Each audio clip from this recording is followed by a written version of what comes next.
What's up, good people? It's the Bat Dead Griller coming to you today with a new breakfast cook on my Blackstone Griddle. I haven't done a breakfast cook in a good while, so this morning I got up and threw some bacon on the griddle. A moment of silence, please, so we can listen to the sizzle.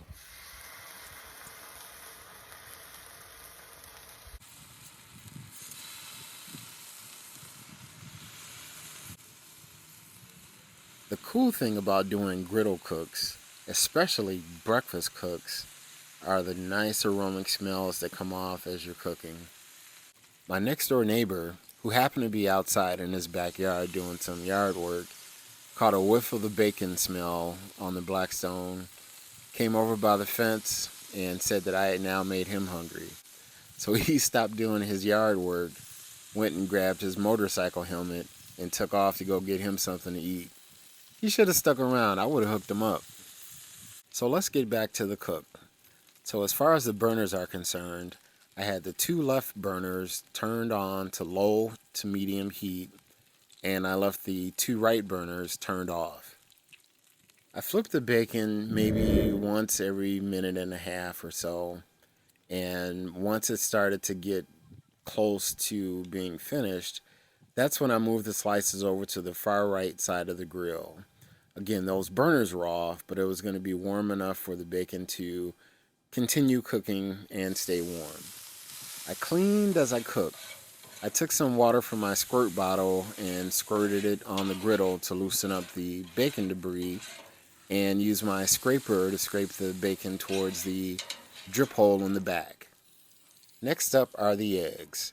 I sprayed some Pam on the griddle, pulled out my egg molds, sprayed the interior of the egg molds with Pam, and that's an important step because it prevents the eggs from sticking to the egg molds.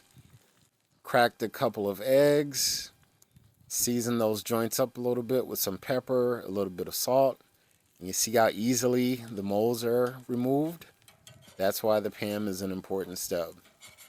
I did that with two more eggs, and then I moved the four eggs over to the far right hand side along with the bacon, and so far so good.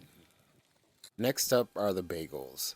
So I took a stick of butter, opened the end, and rubbed it on the griddle top where I'm going to put the bagels, and I put the split bagels face down on top of the butter. I gave the bagels maybe about a minute and a half or so of time before I flipped them over, and did the same thing on the other side of the bagels, about a minute, minute and a half. And just like that, the cook is done. And after that, it's time to move everything over to the carrying tray. The bagels, the bacon, the eggs. You do a quick clean and a reseasoning of the grill. After that, it's time to eat. Thanks for tuning in. Make sure you hit that like and subscribe button. Peace.